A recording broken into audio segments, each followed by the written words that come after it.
Hello viewers, আজকে চলে আসলাম নদীতে। নতুন পানি বাড়ছে এবং আকাশের বৃষ্টির পানিতে বড় মাছ ধরবো। আপনারা দেখব বৃষ্টির পানিতে বড় বড় মাছ ছিপে হয় কি, সেটা দেখার জন্যই আজকে বিলে আসলাম।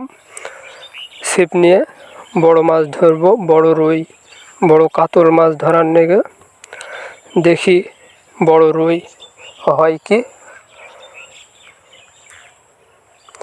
আপনারা সাথেই থাকুন, দেখাবো আপনাদের মাছ হয় কি না হয় সেটা ফুল ভিডিও দেখাবো আপনাদের।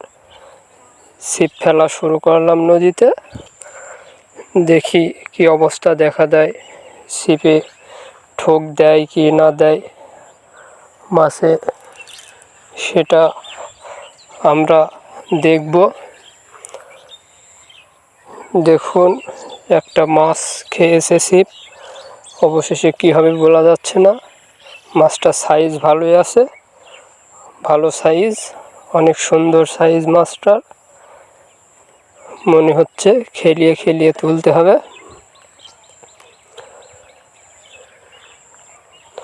অনেক বড় সাইজ, 1-1.5 কেজি হবে মাছটি।